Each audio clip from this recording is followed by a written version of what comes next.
Hello, welcome to texture math. आज के session में हम पढ़ेंगे इंटीजर बिल्ट इन फंक्शन के बारे में।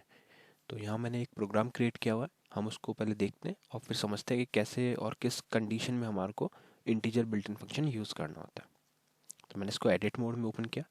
तो जैसा अभी हमने पहले डेसिमल बिल्ट इन फंक्शन देखा, कैरेक्टर बिल्ट इन फंक्शन देखा, उसी तरह से हमारे पास इंटीजर बिल्ट इन फंक्शन होता है, जिसमें अगर हमारे को कोई भी डिफरेंट डेटा टाइप को कन्वर्ट करना है अपने इंटीजर वैल्यू में, तो उसके लिए हम यूज़ करते हैं percentage I N T built in function. ठीक है। तो यहाँ मैंने क्या किया है, कुछ different different data type declare किए हैं, वेरिएबल्स, और फिर उनको हम कन्वर्ट करके देखेंगे कि किस तरह से उन वैल्यूज़ को हम इंटीजर में कन्वर्ट कर सकते हैं। तो जो पहला वेरिएबल मैंने यहाँ डिक्लेयर किया है वो है लॉजिकल टाइप का, जिसका नेम मैंने लॉजिकल ही रखा है। अंडरस्टैंडिंग के पर्पज से जिस तरह का वेरिएबल हम डिक्लेयर कर रहे हैं वही नेम मैंने उसको वेरिएबल को दिया है, जिससे आप लोगों को क्लियर हो जाएगा। ठीक है। तो पहला वेरिएबल हमारा है लॉजिकल, जिसमें हमने वैल्यू असाइन करी है 1। दूसरा वेरिएबल हमने डिक्लेयर किया कैरेक्टर टाइप का, जिसके अंदर हमने वैल्यू स्टोर की 1 2 3 4। ध्यान रहे, जब भी आप कोई कैरेक्टर में वैल्यू स्टोर कर रहे हो वो वैलिड वैल्यू होनी चाहिए जो इजीली कन्वर्ट हो सके।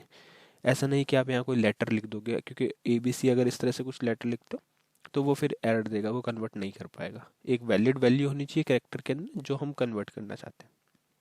उसके बाद में हमने डिक्लेयर किया एक डेसिमल वेरिएबल, जिसके अंदर हमने वैल्यू स्टोर की 50। और एक हमने डिक्लेयर किया है अनसाइन इंटीजर, जिसमें हमने वैल्यू स्टोर करी 20। तो ये वो 4 वेरिएबल है जिसको हम कन्वर्ट करेंगे इंटीजर के अंदर। तो जब भी किसी वैल्यू को इंटीजर में कन्वर्ट करेंगे तो उसको स्टोर करने के लिए एक इंटीजर वैल्यू वेरिएबल की जरूरत पड़ेगी। तो वो हमने यहाँ लाइन नंबर 16 पे डिक्लेयर किया हुआ है, इंट आउटपुट। तो जो भी कन्वर्टेड आउटपुट मिलेगा हमारे को फंक्शन यूज करने के बाद में, उसको हम इसमें स्टोर करेंगे। ठीक है। इसमें कोई हम वैल्यू अलग से असाइन नहीं कर रहे हैं। तो ये था वेरिएबल डिक्लेरेशन वाला पार्ट। अब हम देखते हैं कि कैसे अलग अलग सिनेरियो में इसको हम यूज़ कर सकते हैं। तो यहाँ हम क्या कर रहे हैं, यहाँ पे हम कन्वर्ट कर रहे हैं, यहाँ पे हम मेनली कन्वर्ट कर रहे हैं लॉजिकल वैल्यू को इंटीजर में using percentage I N T. तो उसको यूज़ करने के लिए आपको क्या करना है, सी एच जी वैर लिखना है और F4 लेना है। F4 लेने के बाद में यहाँ वो वेरिएबल पास करेंगे जिसमें हमारे को आउटपुट स्टोर करना है। तो मैंने यहाँ पे स्टोर करने के लिए वेरिएबल बनाया इंटीजर आउटपुट, तो मैं यहाँ वो यूज़ कर रहा हूँ।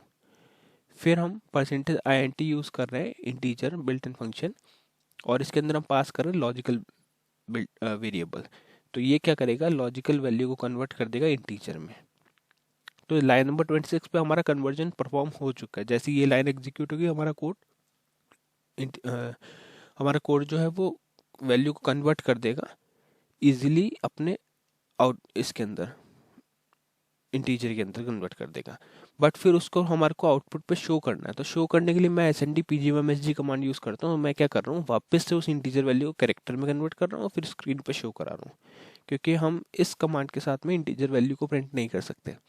तो जस्ट एक वैल्यू दिखाने के लिए कि हाँ हमने कन्वर्ट किया, कन्वर्ट करने के बाद में जो आउटपुट आया उसको कैर में किया और फिर S N D P G M S G से दिखा दिया। तो ये हमारा प्रोसेस रहेगा। तो हमने पहला सिनेरियो देखा जिसमें हम लॉजिकल वैल्यू को कन्वर्ट कर रहे हैं इंटीजर में। दूसरा सिनेरियो ये है जिसमें हम कैरेक्टर वैल्यू को कन्वर्ट करेंगे इंटीजर के अंदर।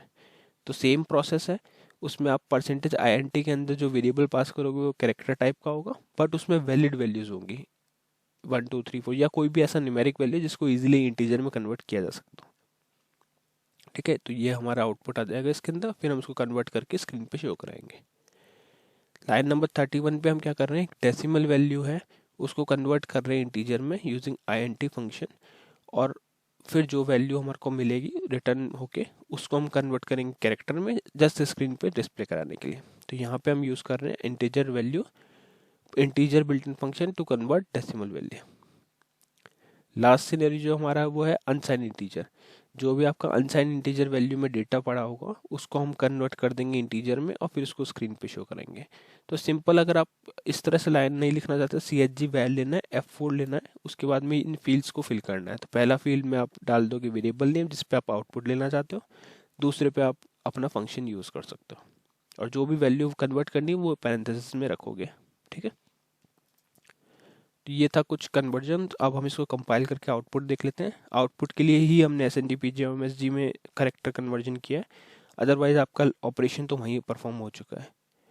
तो इसको कॉल करके देखते हैं। कंपाइल हो चुका है, पहला आउटपुट हमारे को मिला, दूसरा, तीसरा, चौथा। चारों आउटपुट हमारे को कन्वर्टेड वैल्यू में प्रिंट हो गए हैं हमारे। तो इस तरह से आप percentage integer built in function का यूज़ कर सकते हो। रिक्वायरमेंट ऐसा भी हो सकता है जैसे आपके पास दो स्ट्रिंग कहीं दो वैल्यूज़ आ रही है आपके पास में, और उस वैल्यूज़ को आपको कन्वर्ट करना है इंटीजर में, और फिर उसके ऊपर कोई एडिशन, मल्टीप्लिकेशन, सब्ट्रैक्शन और डिवीजन परफॉर्म करना है। तो वो आप इजीली पहले इंटीजर से कन्वर्ट कर सकते हो, फिर उसको परफॉर्म कर सकते हो। तो आई होप ये आप लोगों को क्लियर हुआ होगा। इस सेशन के लिए इतना ही था। नेक्स्ट सेशन में हम बाकी टॉपिक डिस्कस करेंगे। So thank you for watching texture math.